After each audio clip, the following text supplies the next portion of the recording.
Bismillahirrahmanirrahim. Alhamdulillahirabbil alamin. Wa bihi nasta'in ala umurid dunya waddin.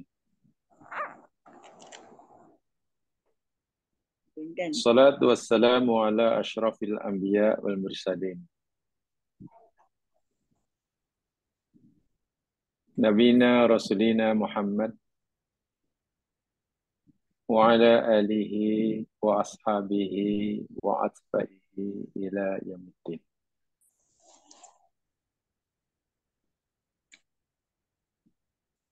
Rabbi shrah li sadri wa yassir li amri wahlul 'uqdatam min lisani yafqahu qawli.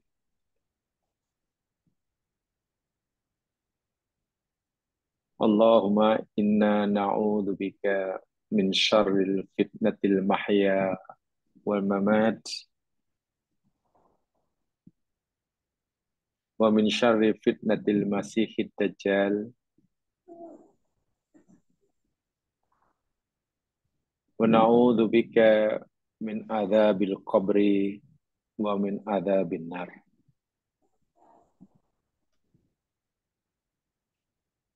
Ya Allah, sesungguhnya kami berlindung denganmu daripada fitnah kehidupan dan fitnah kematian,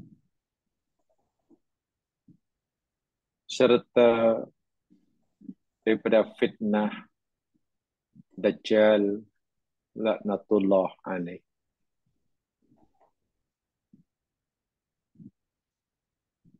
Kami juga berlindung denganmu, ya Allah, daripada siksa kubur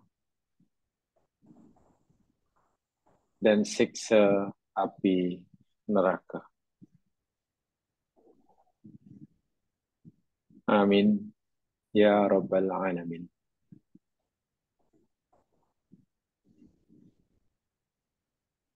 Para pendengar muslimin yang dirahmati Allah sekalian,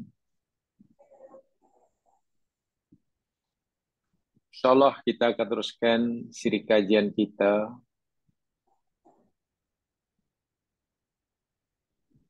kaitan dengan ayat-ayat Al-Quran yang menunjukkan tentang kepastian adanya azab kubur yang kita yakini, kita imani, tanpa boleh ada keraguan sedikit pun.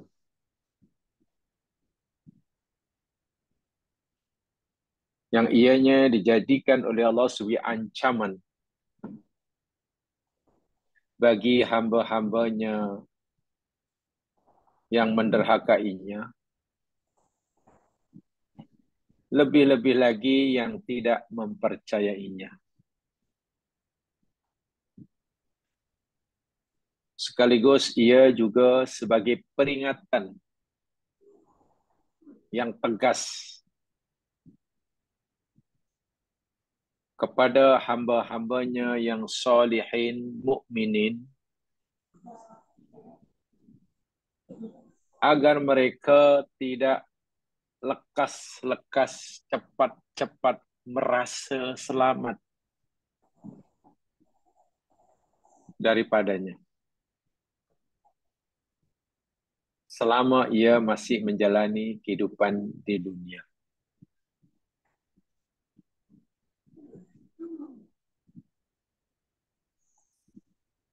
Pemberitahuan Allah tentang kepastian adanya kubur, peringatan bagi orang-orang yang beriman agar selagi mereka masih diberi kesempatan, waktu, dan umur di dunia,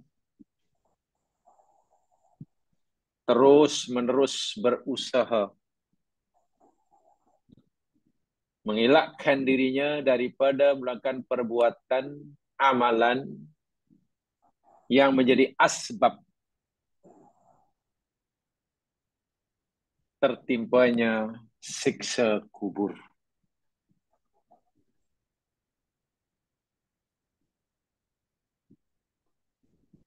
Dan hendaklah orang beriman terus-menerus tidak jemu-jemu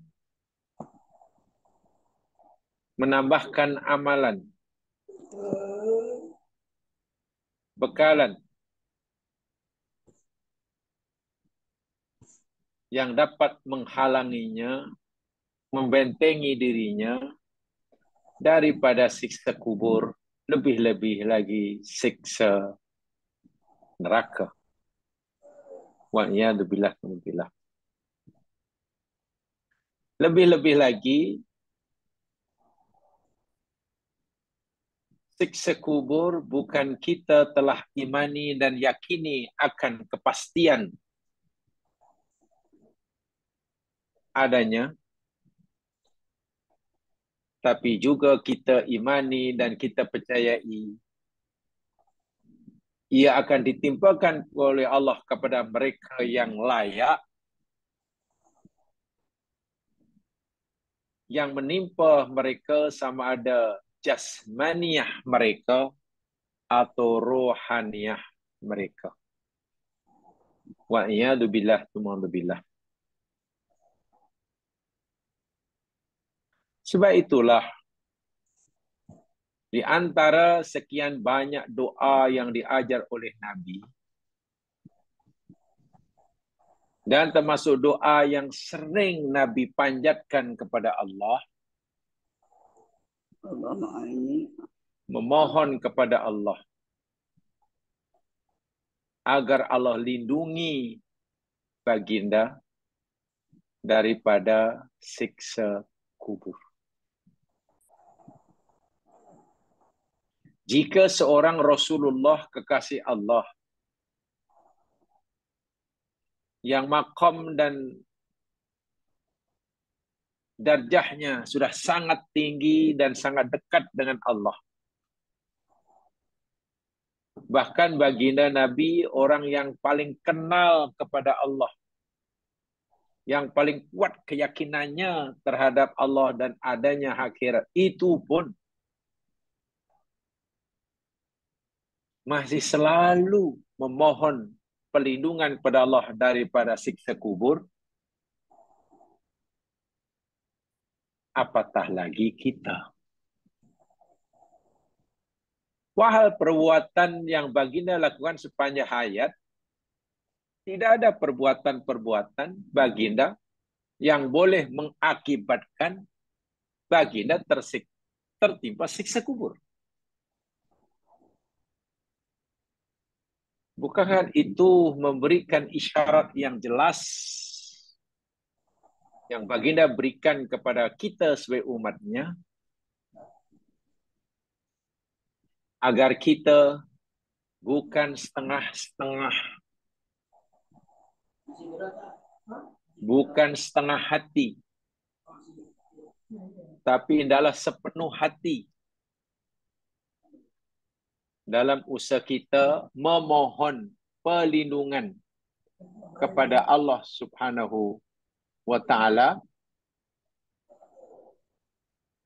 daripada adanya siksa kubur ini. Jamaah yang dirahmati Allah sekalian, mari kita ikhlaskan niat kita untuk mengkaji firman Allah dengan melafazkan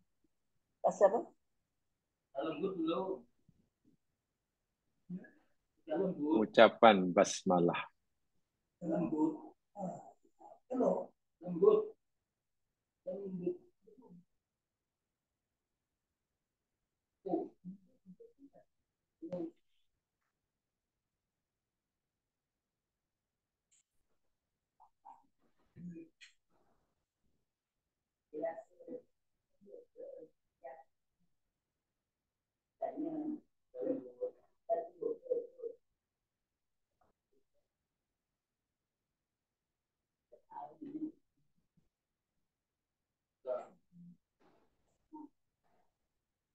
7. Bukan 48, 47. Tolong betulkan itu. Tur 47.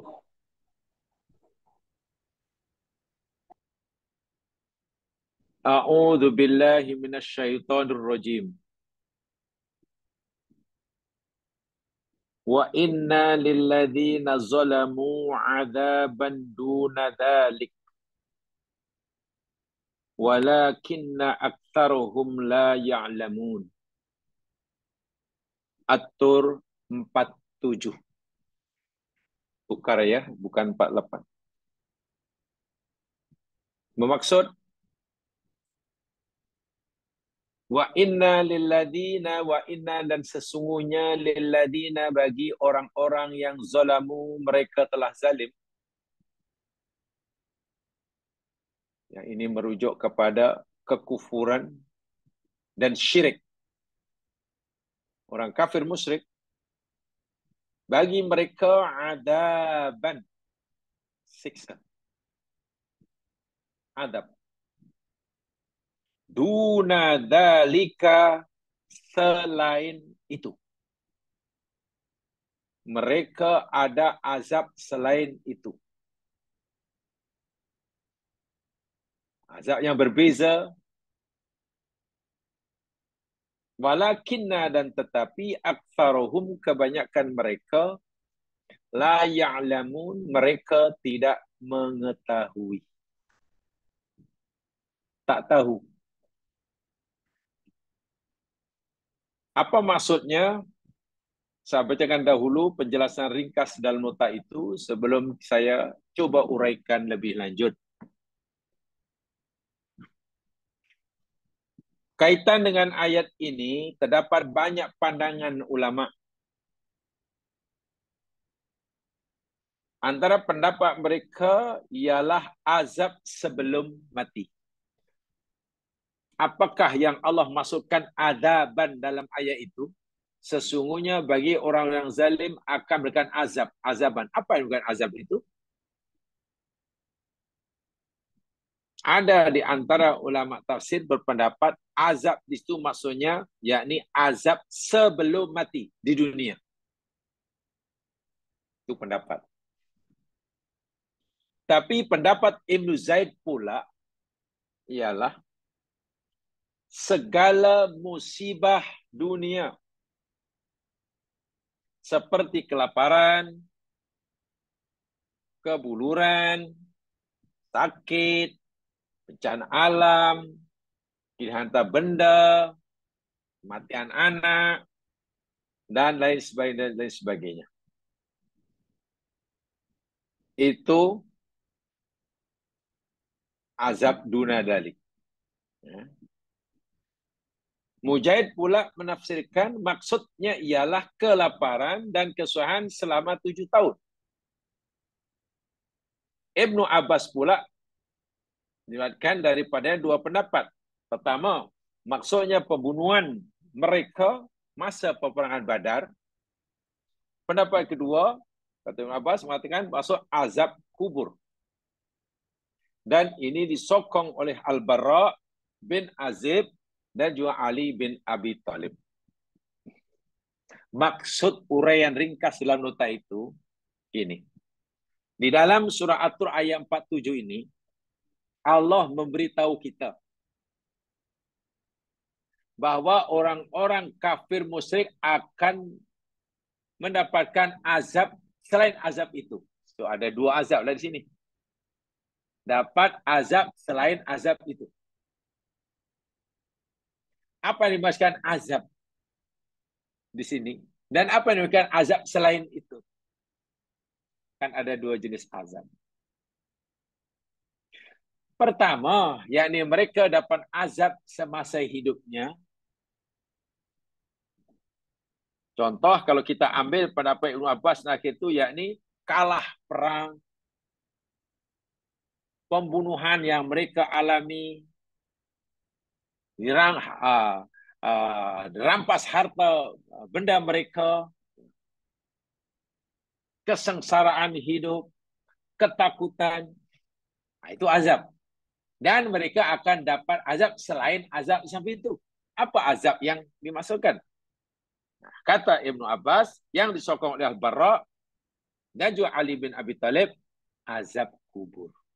Artinya, orang-orang kafir musyrik dahlah di dunia telah mendapatkan azab Allah semasa mereka masih hidup.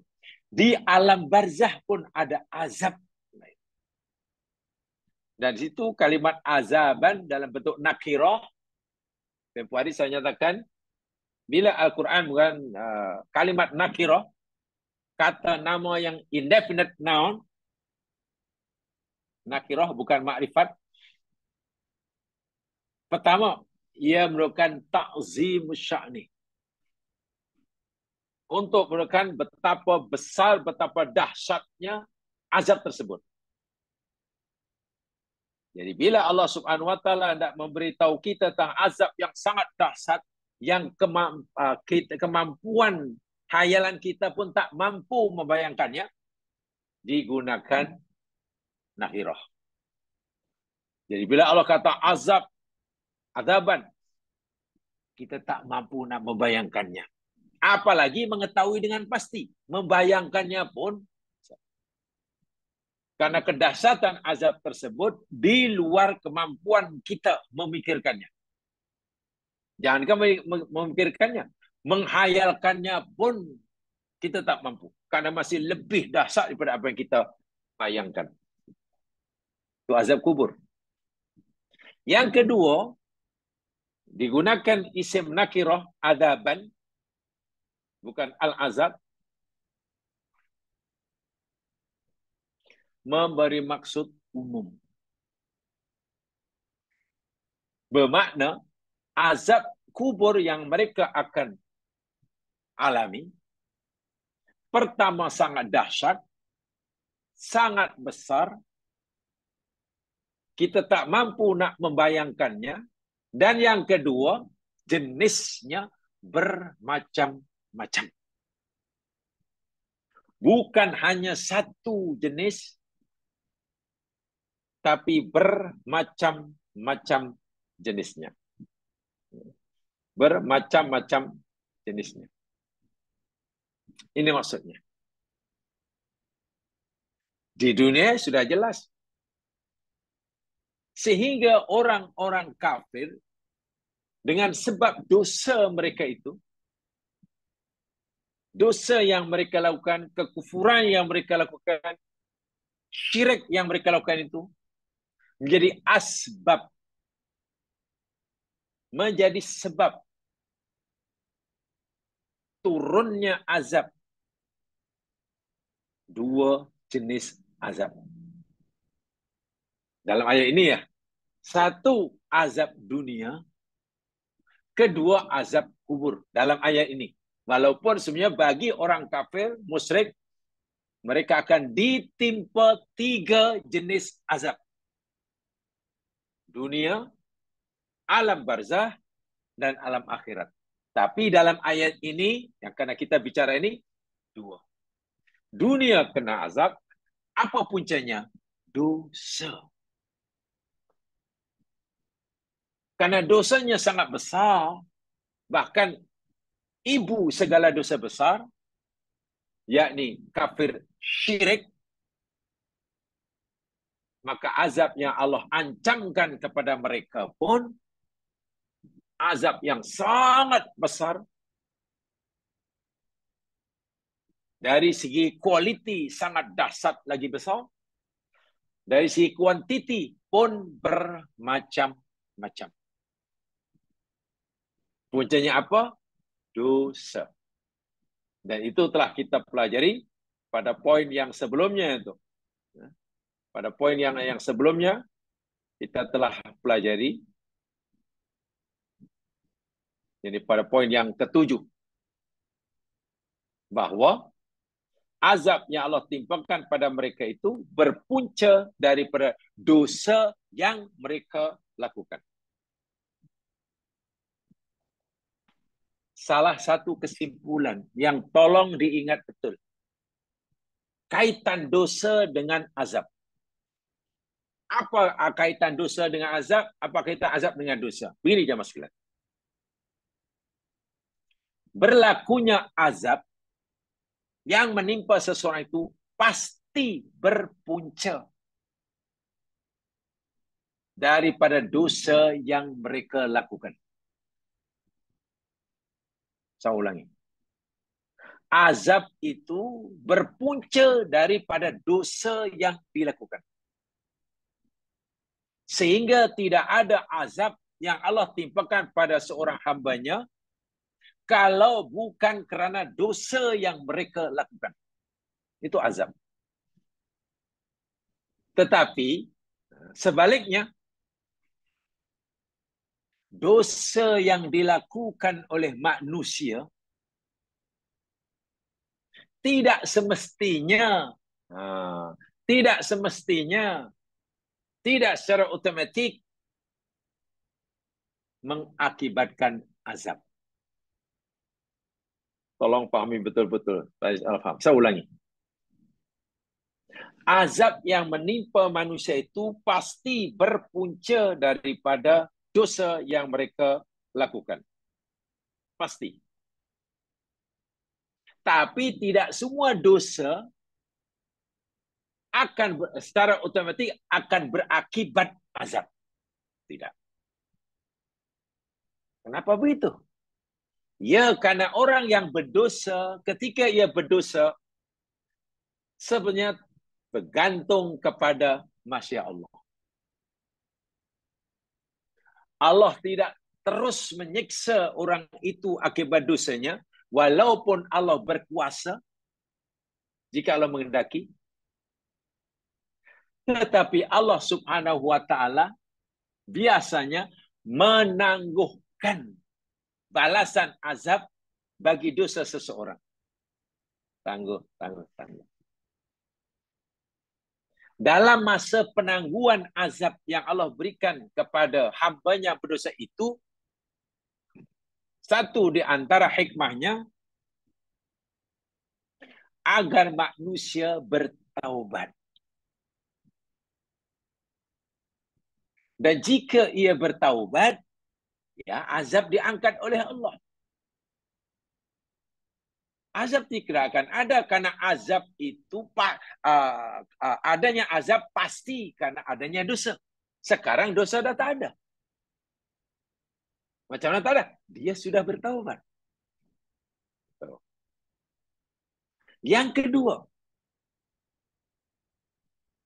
Allah ini punya sifat Ar-Rahman Ar-Rahim. Yang maha pengasih, lagi maha penyayang. Jangankan orang mukmin, muslim, soleh,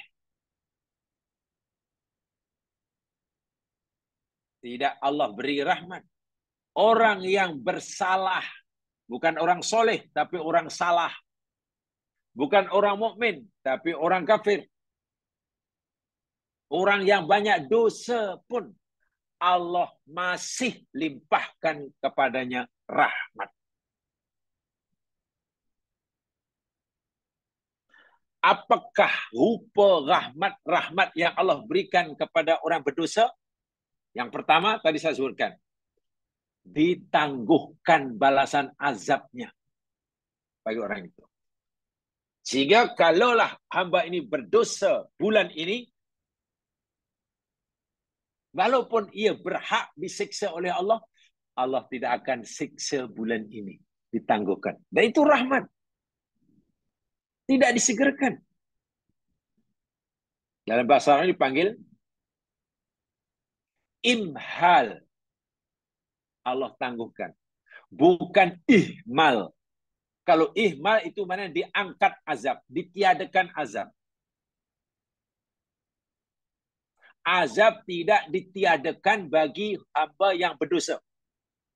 Tidak ada ihmal. Tapi azab biasanya Allah imhal. Allah tangguhkan bagi hambanya yang berdosa.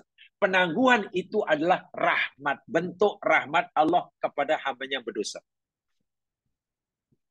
Tujuannya itu tadi, memberi ruang dan peluang untuk bertaubat. Bentuk rahmat kedua, Allah Subhanahu wa taala kepada hamba yang berdosa. Jika sekiranya andai kata seorang hamba itu melakukan 10 dosa, 10 jenis dosa, dan kesemua 10 jenis dosa itu boleh menjadi asbab turunnya azab kepada orang itu, karena 10 dosanya yang disebab, maka 10 lah azabnya. Itulah namanya Allah itu Maha Adil. Tetapi Allah dalam melaksanakan keadilannya pun masih memperlihatkan kasih sayangnya. Maksudnya apa? Jika orang itu melakukan dosa 10 sekalipun,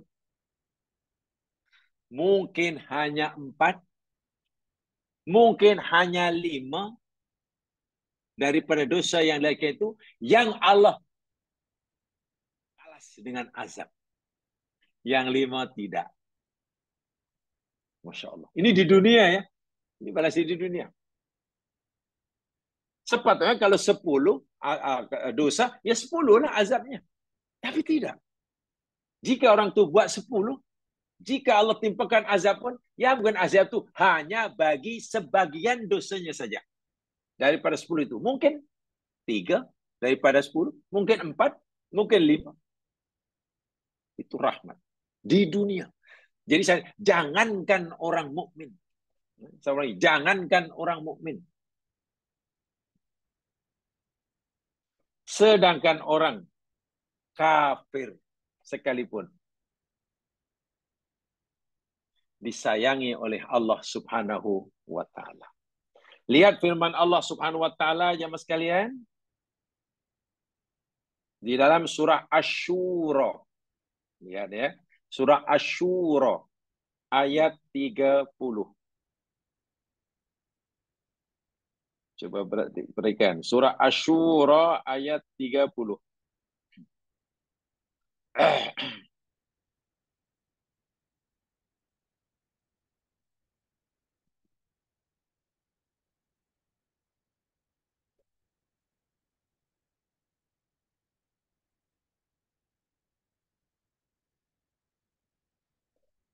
Sudah? A'udzu billahi minasy syaithanir rajim.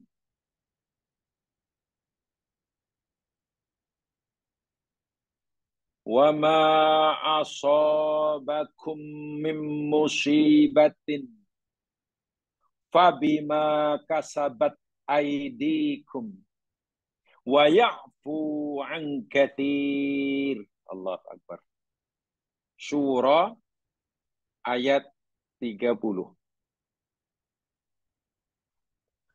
Wa ma asabakum min musibatin, dan apa saja musibah yang menimpa kamu, fabima kasabat aidikum, maka ianya berpunca dari sebab, itu bab sababiyah, dari sebab apa yang dilaku oleh tangan-tangan kamu. Tengok. Perbuatan dosa yang kamu lakukan itulah yang menjadi asbab berlakunya azab, balasan menimpa kamu. Atau dibalik ayat ini, apa-apa musibah yang mereka kamu sebagai balasan, itu puncanya, berpunca pada perbuatan tangan kamu sendiri. Dosa maksudnya. Tapi apakah setiap dosa yang kita lakukan itu pasti dibalas dengan azab? Allah kata, tidak. Wa ya'fu an katsir. Dan Allah memberikan kemaafan. Allah memadamkan, apa itu memadam, an katsir, akan dosa yang banyak. Itu tadi saya katakan. Kalau orang itu melakukan dosa 10 jumlahnya, tidak ke semua 10 itu dibalas dengan siksaan. Mungkin yang Allah timpakan siksaan sebagai balasan bagi 4 dosanya saja. Jadi itu yang di awal tadi saya sebutkan. Azab pasti berpunca daripada dosa. Pasti. Tidak ada azab tanpa sebab, tanpa adanya dosa yang menjadi asbab atau puncanya. Tetapi tidak semua dosa yang dilakukan oleh manusia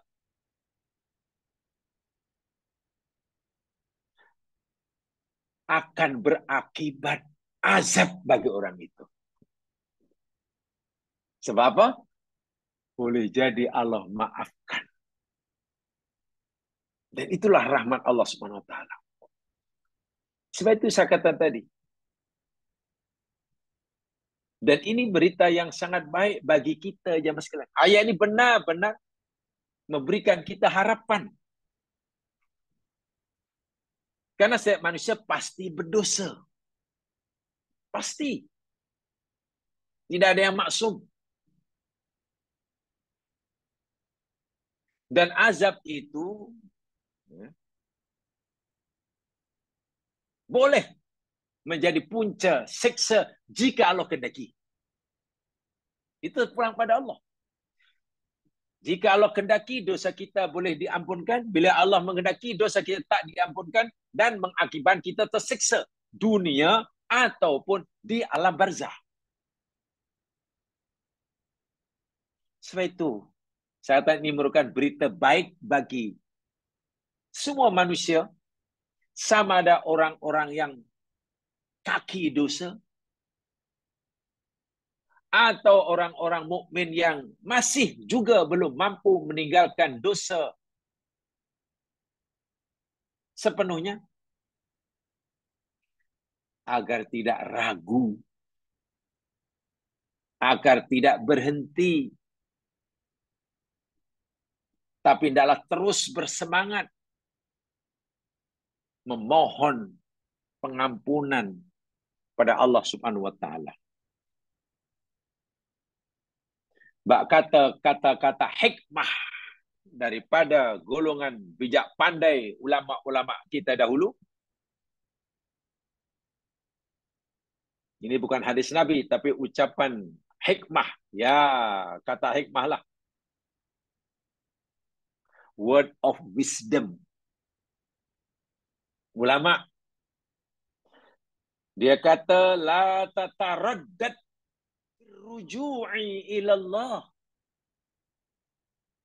Janganlah kamu ragu-ragu, setengah hati,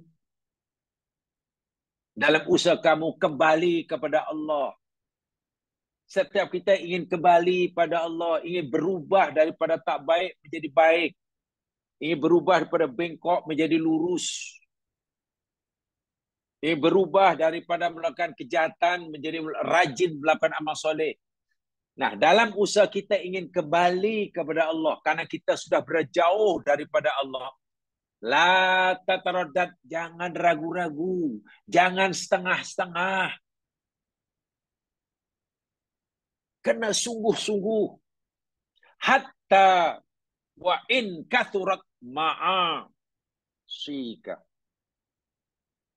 Sehingga jika maksiatmu telah banyak sekalipun.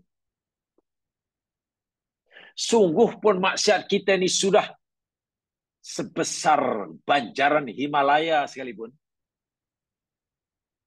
Dalam hati ada keinginan untuk kembali pada Allah, dengan sebab dosa sebanyak itu kita sudah jauh daripada Allah. Adakah Allah benarkan kita untuk mendekatinya sedangkan dosa kita itu sudah sebesar gunung Himalaya? Allah bukan sekadar membenarkan. Allah panggil kita. Marilah. Bukan dibenarkan, dipanggil, diajak. Dan dalam usaha kita ingin kembali pada Allah, membetulkan diri, La tataroddat, jangan ragu-ragu, jangan setengah hati. Kena bersungguh-sungguh. Jangan hanya karena ingat dosanya terlalu banyak, sementara peluang dan masa yang Allah berikan dia rasai tinggal sedikit, lalu fikir akhirnya menjadi suudzon pada Allah. Jangan-jangan kalau aku nak bertaubat, nak berubah pun, nampaknya Allah tak terima sebab dosa aku terlalu banyak. Akhirnya bukan ajaran Nabi yang dipatuhi, bukan hadis Nabi yang diikuti, bukan ayat Quran yang didengari, mungkin hadis Melayu yang dipegangi. So hadis Melayu kata, halang-alang mandi biar basah kuyup, alang-alang celuk pekasam hingga ke pangkal lengan. Wah, itu bahaya tuh. Bahaya. Minta maaf. Berdasarkan ayat Al-Quran dan hadis Nabi, bahkan termasuk ucapan-ucapan para soleh dahulu. Jika sekiranya, minta maaf, jika sekiranya jarak kita dengan kematian, dengan alam barzah, dengan tempat yang jamaah boleh tengok tu, yang saya jadikan background malam hari ini di belakang. Jarak kita dengan alam kubur, kata tinggal satu hasta, sudah sangat hampir. Dan kita menyadari dosa kita masih banyak dan macam-macam. La tataroddad, jangan ragu-ragu, jangan setengah-setengah untuk terus mohon ampun, untuk terus melangkah mendekatkan diri pada Allah. Sungguh pun mungkin masa yang Allah berikan pada kita yang baki tinggal hanya beberapa hari atau minggu, sehingga jarak kita dengan tanah kubur yang ada di belakang saya itu mungkin tinggal 5 meter. Latar rendah. Kenapa? Macam mana untuk memberikan kita motivasi? Kan rangka itu memang tidak mudah. Falladhi sataroka wa anta tahta saqfil maksiyah. Allah subhanahu wa ta'ala zat yang telah menutupi, yang telah melindungi, menutupi diri kamu. Sedangkan saat itu kamu berada di bawah bumbung maksiat. Wah, bahasanya memang begitu. Ketika kita sedang bergelimang dengan dosa, mana kita duduk di bawah bumbung maksiat, Allah tutupi kita. Tak semua orang tahu maksiat yang kita lakukan. Ya, maksiat yang dilakukan oleh hamba itu berpuluh-puluh jumlahnya. Mungkin ada 500 jenis maksiat. Tapi masyarakat hanya tahu 5. Masyarakat hanya tahu yang kita buat 5 kesalahan saja. Walau 500. Mana masyarakat? Orang kita hanya tahu 5 kesalahan yang kita lakukan. Sedangkan kita tahu yang kita lakukan 500. Ya, sebabnya satu. Allah lah yang menutupi 495 dosa yang kita lakukan. Sehingga masyarakat tak tahu. Sehingga masyarakat masih melihat kita orang yang baik karena kesalahannya baru 5. Macam mereka tak tahu Allah yang menutupi.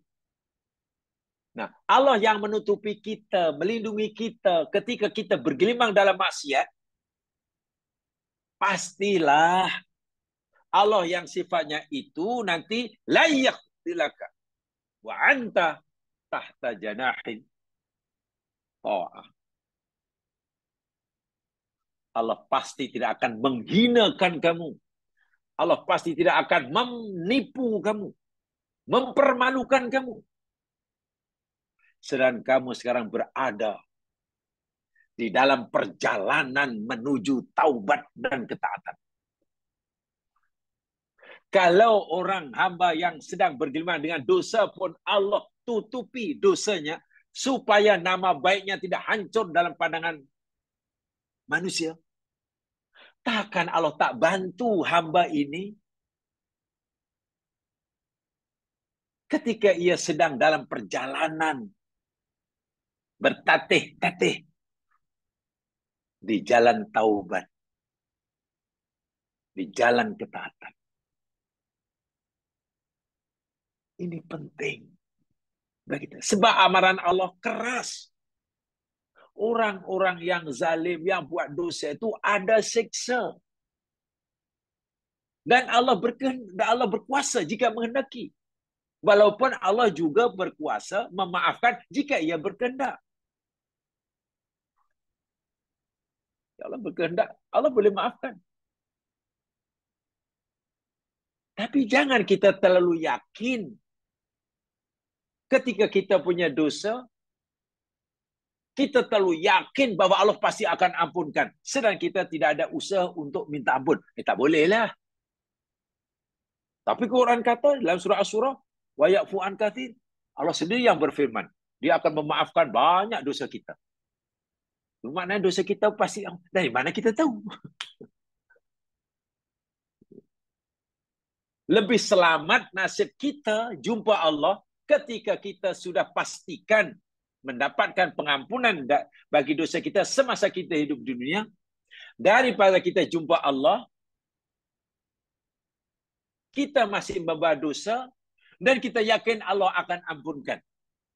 Kita yakin kita termasuk yang dapat pengampunan. Itu belum tentu selamat. Dari mana keyakinan ada? Ini ayat. Saya ulangi. Ya. Atur ayat yang ke-47 ini. Ini bukan hanya peringatan kepada orang-orang yang banyak dosa, orang yang salah, tapi ayat ini juga ditujukan pada orang-orang yang soleh. Kenapa? Karena tidak ada seorang pun selepas Nabi SAW, Nabi SAW yang maksum. Tak ada. Tidak ada. Yang maksum hanya Rasulullah SAW sahaja. Sehebat manapun umat Nabi termasuk sahabat-sahabat baginda, tidak ada yang maksum. Makna kemungkinan melakukan kesalahan dan dosa itu sentiasa ada. Tapi mereka ini karena menyadari diri mereka tidak maksum, tidak ada jaminan daripada melakukan terelak daripada dosa, mereka akan terus bertaubat. Tadi kan, walaupun mungkin masa istilah tinggal beberapa hari,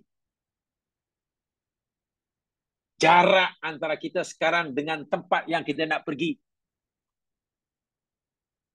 tempat yang kita nak pergi itu itulah. Background saya malam ini lah. Tinggal 1 meter. La tataradad. Jangan ragu, jangan setengah hati, jangan berhenti. Habis nanti kalau tak sempat juga macam mana? Ajal sudah menimpa, jangan khawatir. Allah bukan hanya akan beri penilaian kepada kita berdasarkan hasil yang kita capai, tapi Allah juga akan beri penilaian kita berdasarkan kesungguhan kita dalam berusaha. Saya ulangi. Orang yang berdosa pasti akan berusaha bersungguh untuk dapat pengampunan. Buat ini, buat itu, buat itu dulu. Katalah ia, contoh mudah ya. Katalah orang yang berdosa untuk membolehkan ia mendapatkan pengampunan daripada Allah Subhanahu wa taala, ia mesti melakukan katalah 10 perkara. 10. Bila ia dah buat 10 perkara, 10 benda, baru dapat pengampunan. Katakanlah macam ini. Malangnya orang itu hanya berjaya melakukan 3. Kan masih kurang 7. Hanya mampu buat 3. Kenapa dia hanya buat 3? Ya, karena masa dah tak ada. Ajal dah menjemput. Coba macam mana? Ia berasam bersungguh-sungguh untuk melakukan 10 perkara yang dikatakan oleh agama untuk mendapatkan pengampunan. Nawa itu memang akan berusaha bersungguh-sungguh bagi dapat 10 ini berjaya dilakukan. Tapi apakah daya? Baru berjaya melakukan 3 benda, ajal sudah menjemput. Dan ajal bukan kepilihan dia. Ajal Allah menentukan. Maknanya masih 7. Banyak lagi tu yang belum dibuat. 7. Kalau ikut matematik pengadilan dunia lah, awak fail dapat pengampunan. Syarat untuk dapat pengampunan, kamu mesti buat 10 benda, ini baru buat 3. Gagal. Mungkin kita begitu menilai orang ini. Tapi ingat, Allah tidak akan menilai hambanya bukan semata-mata pada hasilnya. Kejayaannya untuk melakukan 10 tadi. Tapi Allah akan nilai juga berdasarkan kesungguhan hati orang itu. Orang yang bersungguh. Dan Allah tahu, orang yang betul-betul orang daripada langkah awal, dia memang tidak ada taradud. Itu tadi saya katakan, la taradud. Tak ada taradud, tak ada keraguan, tak ada setengah hati, tapi sepenuh hati. Dari awal Allah tahu hamba ini melakukan sepenuh hati dengan niat lillahi ta'ala. Sebab itu walaupun dia baru istilahnya melakukan 3 benda, Allah ampunkan dosanya. Ya, Allah bagi pengampunan. Penuh pengampunannya. Wah, sepatutnya ia perlu melangkah 10 langkah. Baru dapat 3 langkah, dah mati. Dan ini dalam hadis yang sangat popular. Semua kita tahu. Sudah dengar hadisnya. Sahih hadisnya. Pengajarannya seperti ini ya. Nabi pernah cerita dahulu kala. Ini cerita umat dahulu bukan umat Nabi Muhammad SAW.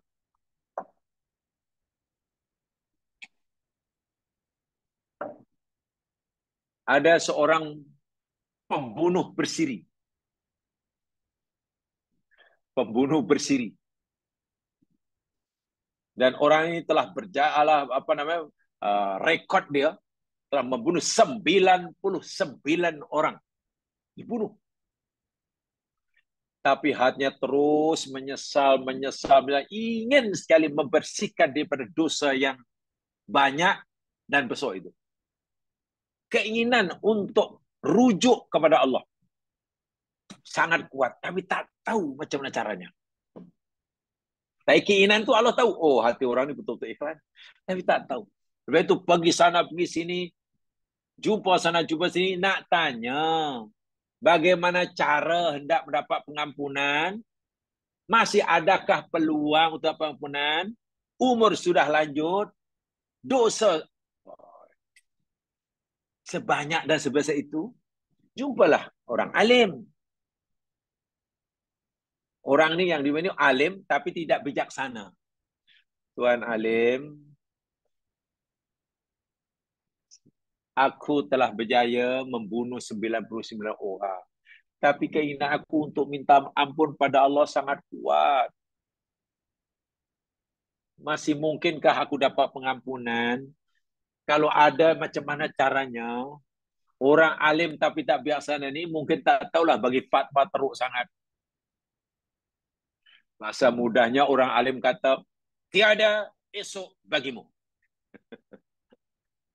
Tiada esok bagimu.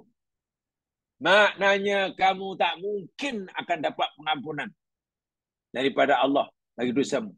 Dosamu sudah terlalu banyak dan besar-besar belaka. 99 nyawa kamu hilang.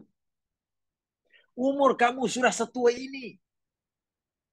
Tidak ada. Jadi bukan sekadar tak diberitahu caranya macam mana. Pintu bahasa kasarnya, pintu taubat bagimu telah tertutup. Wah, kawan tuh masih hidup. Walaupun mungkin hidupnya tinggal beberapa hari. Saja lagi. Walaupun jarak dirinya dengan tanah perkuburan kubur tinggal beberapa meter. Jadi si alim tapi tak bijak ini jawab, pintu taubatmu telah tutup. Wah, ini namanya alim tapi tak bijak. Ya, namanya penjenayah, pembunuh bersiri. Diberitahukan bahwa pintu taubat telah tutup baginya, kecewanya luar biasa. Sangat kecewa. Nah, kecewaan yang meluap-luap itu, yang dilampiaskan kepada si orang alim tadi. Dipenggal leher si alim ini. Mati. Cukup 100, bayangkan. Cukup 100. Yang terakhir itu orang alim yang dibunuh itu. 100 orang. Ya, mungkin baginya, daripada dah memang dosaku dah banyak, pintu taubat pula tidak ada, mustahil, sudah bunuh ajalah si alim. Tapi hatinya terus gelisah. Hidupnya sendiri buru rasa bersalah, keinginan untuk membersihkan dirinya sangat kuat, tapi tak tahu macam mana caranya. Kalau ada macam mana caranya, dan seterusnya. Sifat putus asa tidak ada dalam orang ini. Ingin terus, ini namanya tidak ada tarodud. Itulah. Kan tadi adik saya katakan, la taroddad firruju ilallah. Jangan kamu ragu untuk kembali pada Allah. Hatta idza kathurat ma'asika. Walaupun dosamu sudah sangat banyak. Nah, ini orang tadi. Cari dengan rasa ingin, tak ingin sangat. Jadi harapan untuk dapat pengampunan sangat tinggi. Rasa takut terhadap dosanya sebab itu pun luar biasa. Kalau dia mati dan tak dapat pengampunan, neraka tempatnya. Sehingga takutnya luar biasa. Tapi harapan untuk mendapat pengampunan karena ajal belum jemputnya masih ada. Cari, jumpa lagi orang alim. Alim yang kedua ini, dia pandai dan bijaksana. Tuan alim, dosaku sekian-sekian, masih adakah peluang? Oh ya, ada. Selagi nyawa belum dikhalqum, pintu taubat bagimu masih terbuka. Gembira luar biasa si pembunuh ini. Ya, kaki bunuh luar. Bagaimana Tuan Alim? Caranya macam mana Tuan Alim? Kamu melakukan? Ya begini. Aku nasihati kamu, tinggalkan kamu halaman kamu. Tinggalkan tempat tinggal kamu. Sebab barangkali salah satu asbabnya kamu menjadi pembunuh, persekitaran kamu ini tidak kondusif. Jadi kamu kena tinggalkan kamu halaman, pergi ke tempat. Ditunjukkan tempat itu gini, jalan gini. Di sana kamu akan temukan orang-orang yang senasib denganmu. Pendosa-pendosa macam kamu, yang semuanya ingin mengasingkan diri daripada masyarakatnya, yang mungkin selalu menjadi asbab ia jadi jahat. Lalu ingin bergabung dengan orang baik, akan gembira luar biasa, teruslah. Tanpa ragu-ragu lagi, tanpa toleh ke belakang. Setelah buat persiapan, pergilah. Tinggalkan kawanan nak menuju ke tempat yang diberitakan oleh orang alim tadi.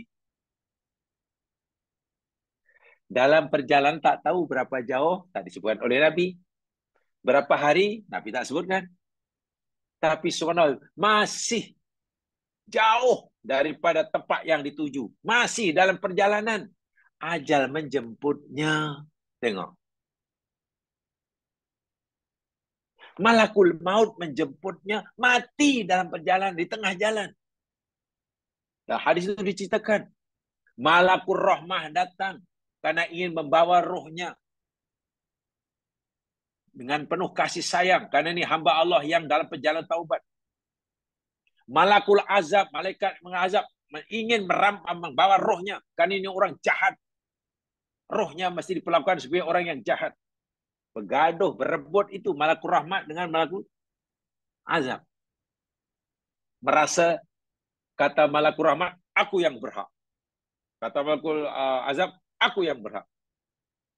Nabi bersabda, Allah utuskan malaikat menjadi pengadilnya, menjadi hakimnya. Sekarang inilah, siapa yang berhak membawa ruh ini, sama adakah engkau, wahai malakul rahmat, atau engkau yang azab, sekarang kamu sukat saja. Kisu. Kisu itu mana kamu sukat, kamu ukur. Jarak orang ini, rumah orang ini, tempat bertolak tadi, dengan tempat yang dituju, orang ini mati di tempat yang lebih dekat kemana? Sama ada masih lebih dekat ke tempat tinggalnya yang asal, atau sudah lebih dekat ke tempat yang dituju. Lalu disukatlah jarak antara rumah tempat dia dengan tempat yang dituju. Ya, malaikat nak mengukur jarak sangat pantas ya masalah, sebab teknologi Allah bekal pada malaikat ini bukan macam kita. Dia sudah tahu. Oh, orang ini rupanya mati sudah melebihi separuh perjalanan. Sudah melepasi setengah dah. Iya. Iya, tu setengah tu di belakang tu. Berapa? 1 haste. Masya Allah. Kawan ini sudah melepasi separuh perjalanan, yakni lebih 1 haste. Bukan 10 kilometer. 1 haste. Maknanya kawan ini sudah lebih dekat kepada tempat yang dituju. Akhirnya Allah izinkan Malakul Rahmah yang membawa roh orang ini diampun segala dosanya oleh Allah Subhanahu wa taala. Pertanyaan saya, kalau kita belajar dari sudut fikah ya Mas, adakah sudah memenuhi syarat hamba ini dalam melakukan taubat? Siapa ya? Macam belum buat apa-apa, baru berjalan. Itu saya kata tadi. Syarat untuk dapat pengampunan paling tidak kena melakukan 10 perkara atau kena berjalan 10 langkah. Ini baru 3 langkah sudah mati. Masih 7. Tapi ingat, Allah tidak menilai, memberi markah kepada hasilnya. Bukan. Itu keazaman tuh yang dalam hati itu. Betapa bertuahnya orang. Itu hadis sahih ya Mas sekalian. Hadis sahih. Situ, dan ayat ini sebagai peringatan yang keras bagi orang kafir tentunya, dan juga orang mukmin yang berdosa. Sehingga bagi mereka yang punya dosa itu ada azab. Nah, jika kamu seakan-akan Allah berfirman, jika kamu wahai hambaku tidak mau aku timpakan azab pada kamu kerana dosamu, ya segeralah minta ampun. Jangan ragu-ragu, jangan tangguh-tangguh. Walaupun mungkin kamu rasa umurmu tak dan.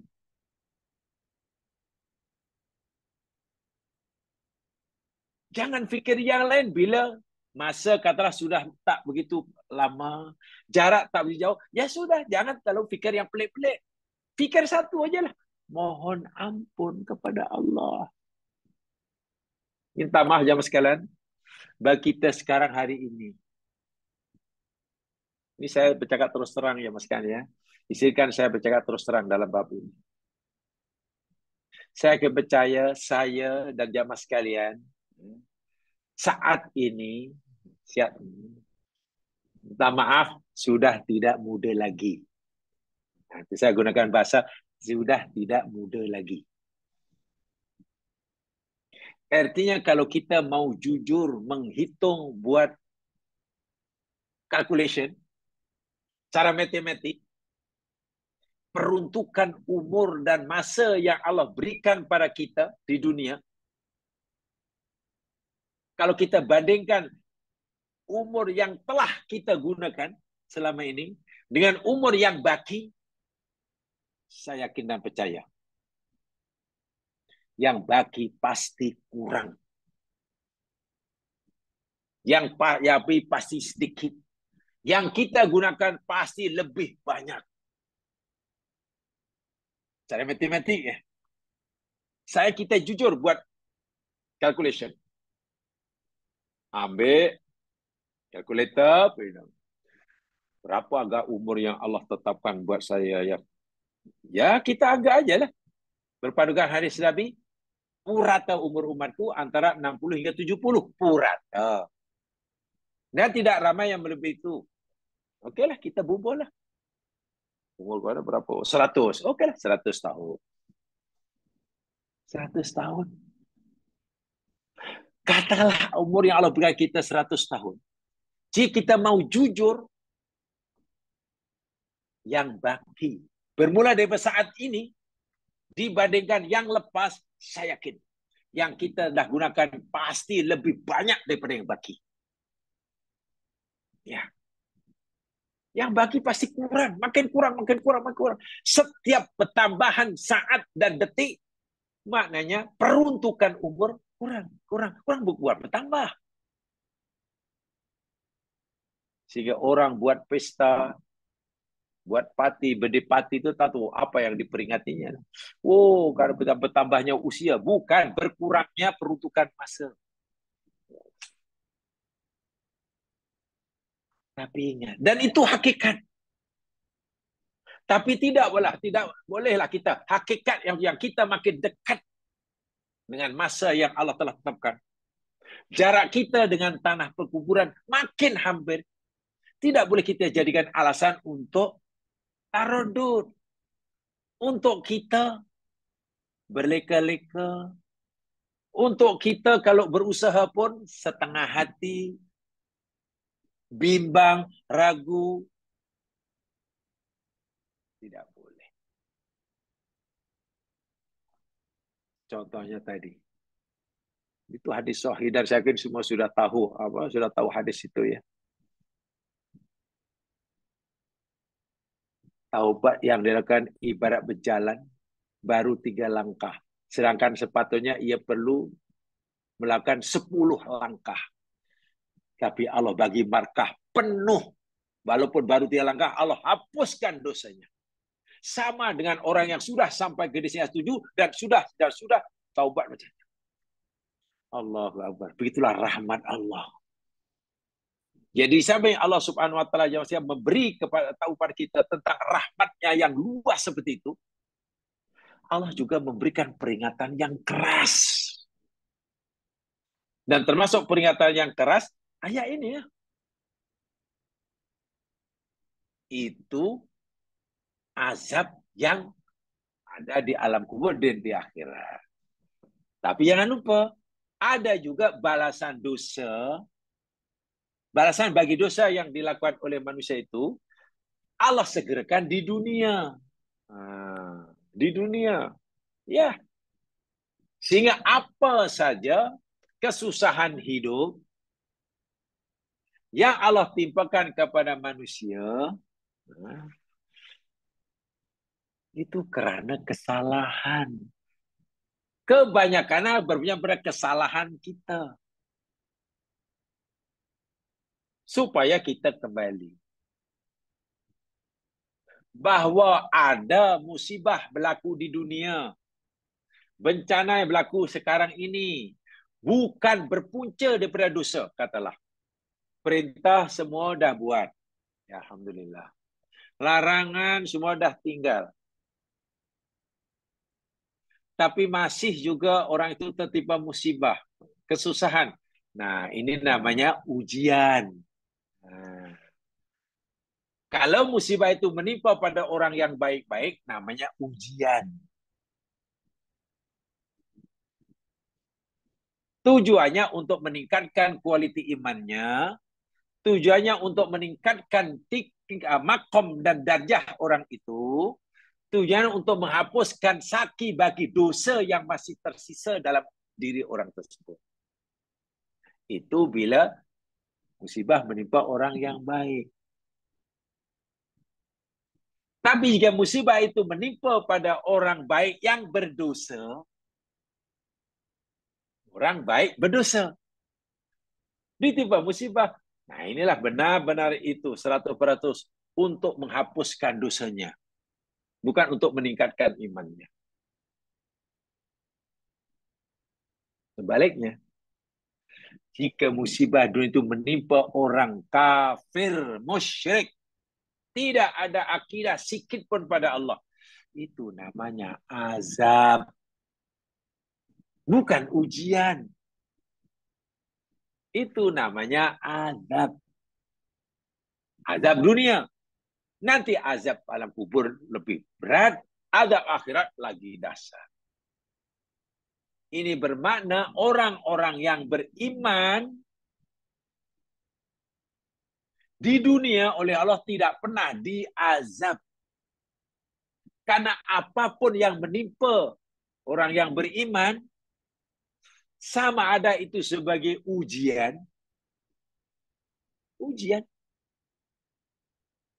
atau ia sebagai teguran. Saya ulangi.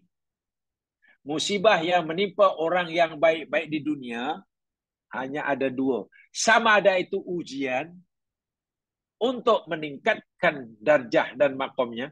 So itu para nabi paling banyak, paling sering diuji. Nabi sendiri bersabda, Inna asyaddan nasi balaan al-anbiya, tumal amtal fal amtal. Sesungguhnya manusia yang paling banyak dan paling sering diuji oleh Allah di dunia. Para nabi ya. Makin tinggi makom seorang, makin kuat iman seorang, makin kuat dan makin sering ujian. Atau yang kedua, ia menjadi teguran. Orang mukmin biasanya jalannya lurus. Ya, karena kelekaan dia, kejalian dia bengkok. Masa bengkok itu oleh Allah ditegur. Musibah itu teguran supaya lurus semula. Asnya rajin berdoa, tah macam mana malas pula. Ditegur. Dan teguran itu tanda Allah sayang. Ibarat pelajar yang sungguh patuh kepada disiplin sekolah. Ada homework dikerjakan dengan baik, datang kelas tak pernah lambat, serta patuh kepada arahan cikgunya. Baiklah. Semua cikgu sayang dia. Guru besar pun sayang dia. Tah macam mana budak ini terpengaruh oleh kawan, tiba-tiba mungkin homework tak buat. Atau tiba-tiba pula tak masuk kelas. Main-main. Leka. Dipanggil oleh cikgu. Suruh berdiri di halaman sekolah. Berdiri. Nah, itu namanya teguran. Bukan siksaan. Seakan-akan pihak sekolah mengingatkan, baik kamu pelajar yang baik. Selama ini kamu ni baik. Semua cikgu sayang. Kenapalah kamu tiba-tiba tak masuk kelas ni macam ni. Main-main sekolah. Ditegurlah tu. Dan itu tanda sayang. Adapun apa saya menimpa orang kafir, musyrik, kesusahan ke, kesenangan ke, kemiskinan ke, kekayaan ke, sehat ke, sakit ke, untung banyak ke, rugi banyak ke. Yang menimpa orang kafir ya, satu aja. Namanya apa? Azab. Azab dunia. Bahasa yang mudah. Orang kafir tak pernah diuji. Orang kafir tak pernah ditegur. Orang mukmin yang baik, yang lurus, tertimpa musibah, musibah itu namanya ujian. Orang mukmin yang baik, tapi entah macam mana, bengkok, rajin, malas, jadi malas. Ingat, lupa, ditegur oleh Allah. Itu orang mukmin. Tanda Allah sayang. Tapi mana-mana musibah yang menimpa orang kafir, kesusahan hidup, ataupun kemewahan, itu adalah azab. Ya. Jadi orang kafir ini tak pernah diuji dan tak pernah ditegur. Yang ada azab. Kemiskinan, azab bagi mereka. Bencana alam, azab bagi mereka. Rugi dan peniaga, azab bagi mereka. Untung banyak pun namanya azab. Tapi istilah Al-Quran, kalau untung banyak, sehat, berpanjangan, semua anak berjaya dan sebagainya, dia diberi karier meningkat. Ya, istilah agama bukan azab, istidraj namanya. Tapi istidraj itu hakikatnya azab juga. Karena Allah memberi dengan murka, itu azab, tapi yang ditimpa azab tidak merasa yang dirinya sedang diazab.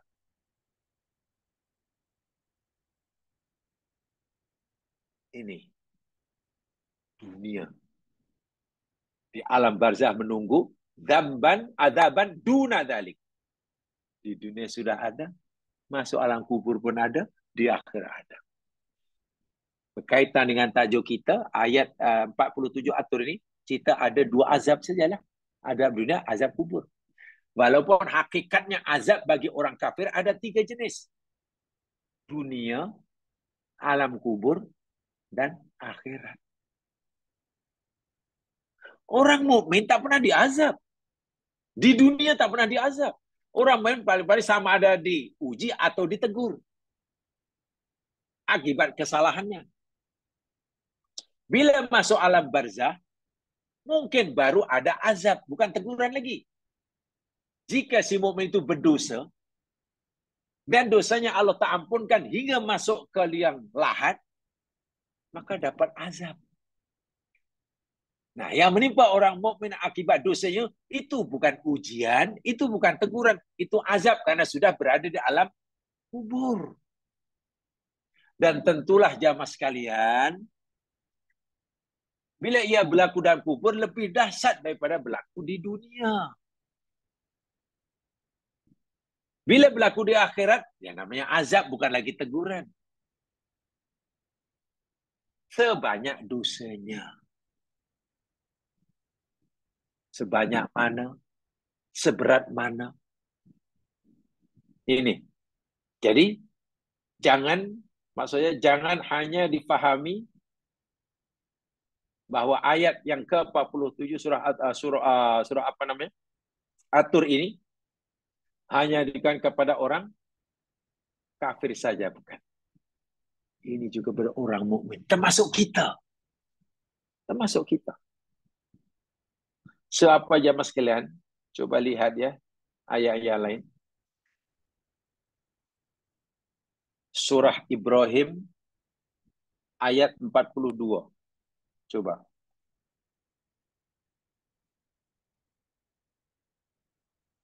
Ibrahim 42.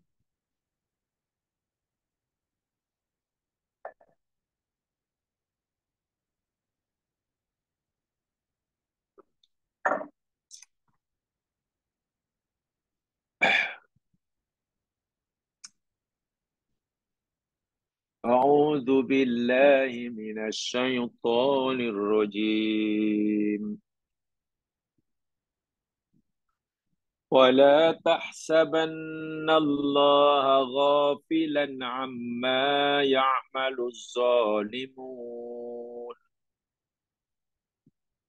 إنما يؤخرهم ليوم تشخص فيه الأبصار. Surah Ibrahim ayat 42 yang bermaksud wala tahsabanna, dan jangan sekali-kali engkau mengira, engkau menyangka Allah akan Allah ghafilan, lalai, abai, tak kisah, tak ambil indah, tak peduli. Jangan. Jangan sekali-kali kamu mengira, kamu menyangka, kamu fikir Allah tu lalai, Allah abai, Allah tak kisah. Tak kisah apa? Tak peduli tak apa? Amma yaf'alud dhalimun. Tentang apa yang dilaku oleh orang yang zalim. Ada hambanya melakukan macam-macam maksiat, macam-macam dosa, macam-macam jenayah. Lalu kita lihat, okey aja hidup orang itu. Hidupnya senang, tak pernah susah.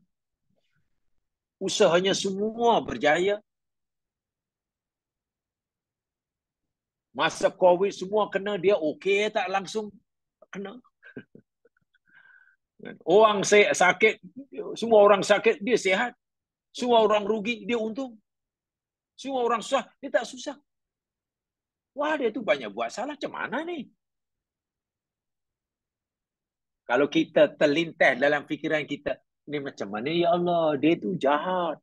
Kenapa macam tak engkau tak balas? Sedangkan dia itu baik. Sekali dia buat salah, kau dah bagi balasan. Yang dia tu macam mana?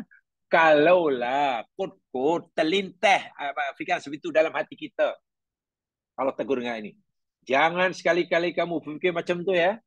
Jangan sekali-kali kamu fikir, aku kata Allah sebagai Tuhanmu, leka, lalai, tak peduli, tak kisah.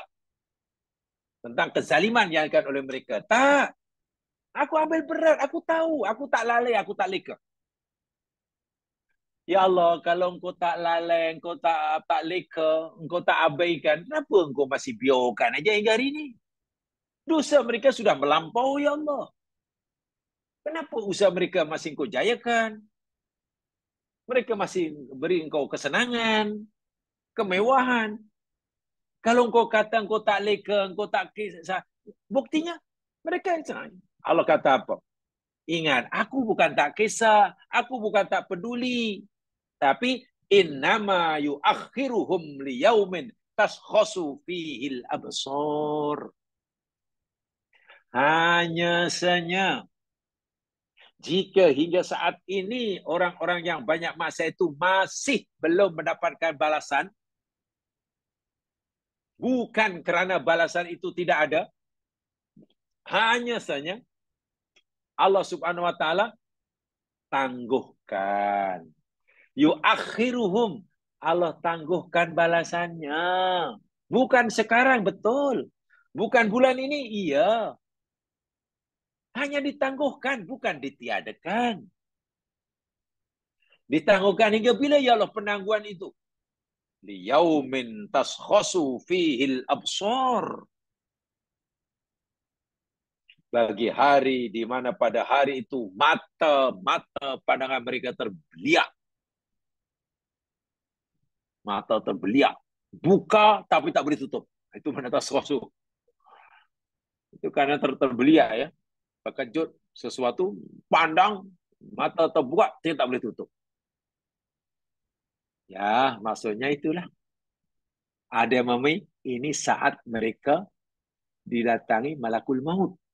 Ada tafsir pertama. Saat itulah baru mereka tuh, lah rupanya ada siksa itu.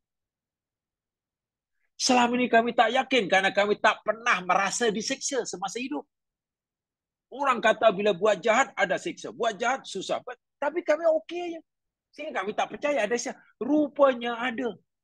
Ketika mata sudah terbeliak melihat malakul maut. Baru tengok malakul maut sudah terbeliak, belum pindah ke alam barzah. Fase yang kedua, ketika nanti bangkit di akhirat itu sudah pastilah. Dan ini juga peringatan bagi orang kafir dan juga orang mukmin. Orang kafir tak apalah. Kamu fikir kamu tak ada siksa. Kamu fikir Allah tak kisah. Allah biarkan kamu macam-macam buat dan tak ada apa-apa. Tak apa. Allah sebenarnya bukan biarkan kamu. Allah hanya tangguhkan balasannya kepada kamu. Hingga bila? Hingga suatu saat ketika mata kamu terbeliak. Bila itu? Saat kamu ditemui malakul maut. Baru waktu itu kamu akan merasakan siksa yang Allah tangguhkan selama ini. Bila siksa ini Allah tangguhkan sikit, ya makin besar deh. Karena siksa waktu itu akan dibagi sekali harum. Nah, kalau yang dulu kan sikit-sikit, itu nanti ini tidak sekali harum. Beliak waktu itu.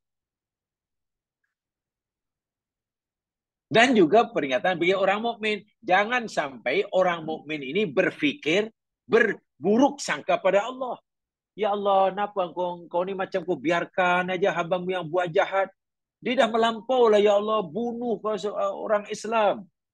Mereka dah bunuh orang Islam, ya Allah. Menghalau mereka orang Islam, merampas orang Islam. Yang macam Zionis sekarang katalah.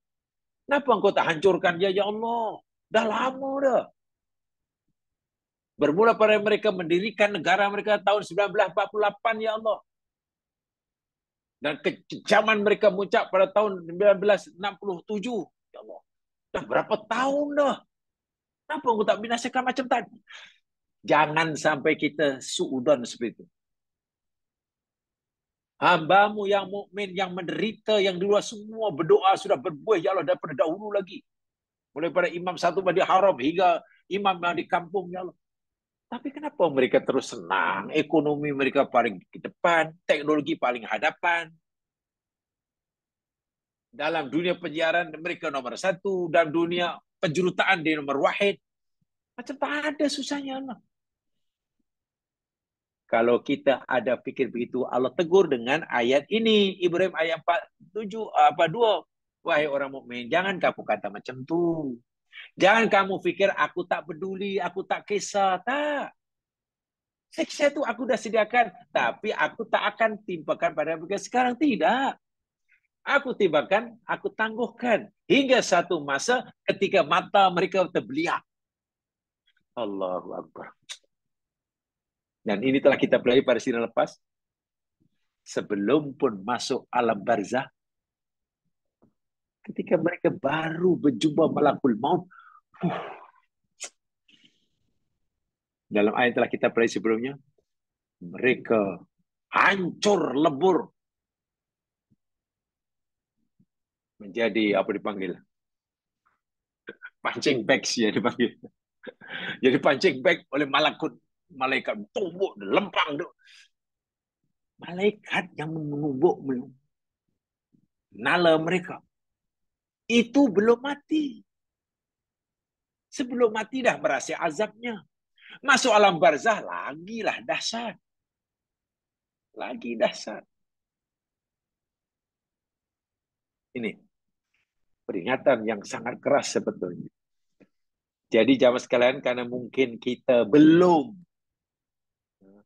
mungkin belum menyampaikan peringatan Allah kepada orang kafir, mungkin kita belum. Tapi jangan lupa ayat ini bukan hanya peringatan pada orang kafir, tapi juga peringatan pada kita, gitulah. Sebab sekecil apapun kesalahan kita, dosa kita, jika Allah tak ampunkan, pasti ada balasan siksanya. Sekecil apapun. Fama ya'mal misqala dzarratin syarran yarah. Siapa yang buat jahat, sekecil apapun, saudara sekalipun, pasti akan ada balasnya jika Allah tak ampunkan. Sebab itu kita mesti bersungguh-sungguh dalam memohon ampun. Kita tak boleh yakin yang kita pasti dapat pengampunan sedang kita tidak bersungguh-sungguh minta ampun. Mana boleh. Itu maksudnya untuk kita. Walaupun minta maaf, saya ulangi sekali, minta maaf, masa yang Allah berikan pada kita, yang baginya mungkin tidak sepanjang, tidak selama mana berbanding yang lepas. Jarak kita dengan tanah alam kubur mungkin tidak sejauh mana. Sudah makin hampir. Tapi dekatnya jarak kita dengan alam kubur.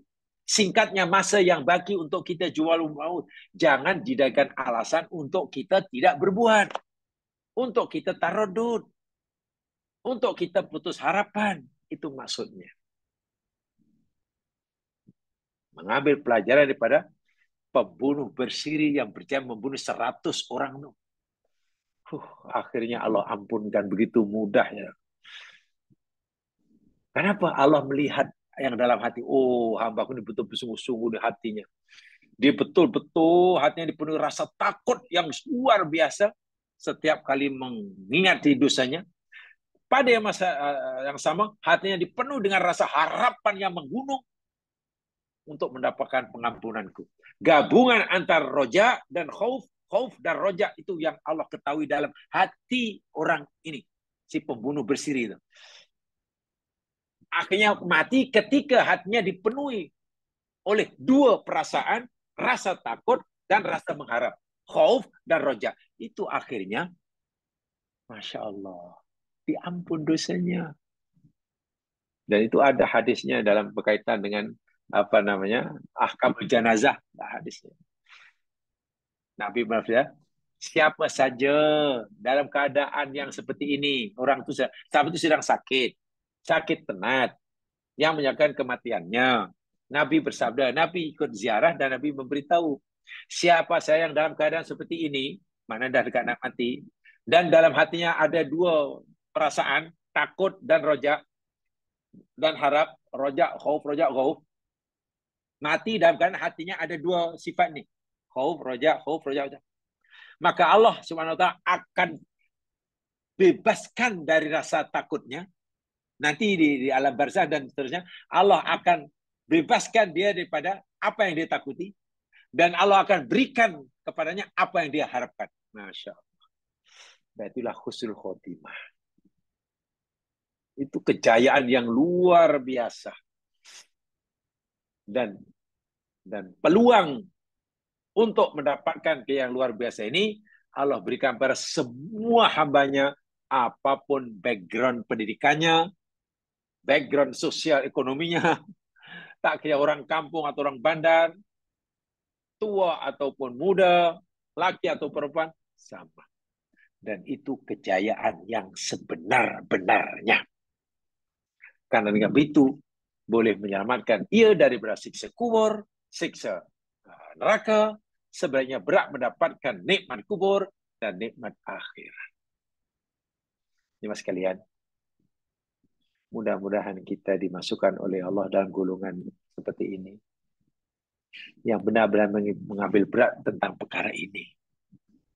Sebab rasanya memang sudah sangat-sangat, sudah lama tiba masa buat kita, kepada kita, untuk memberikan keutamaan dalam hidup ini. Sudah lama masanya tiba kepada kita untuk kita fokus kepada perkara ini. Sudah lama masanya tiba untuk kita fokus. Sebab ini penentu kejayaan hidup yang sebenar dunia dan akhirat. Sebelum kita pindah ke alam berikutnya, namanya alam barzah.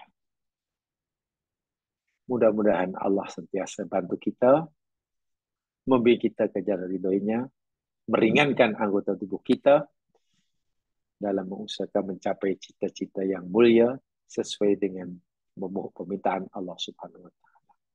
Amin ya rabbal alamin. Kurang lebihnya mohon dimaafkan. Mari kita dengan bacaan tasbih kifarah dan surah Al-Asr. Subhanakallahumma wa bihamdika asyhadu an la ilaha illa anta astaghfiruka wa atubu ilaik. A'udzu billahi minasyaitonir rajim wal 'ashr.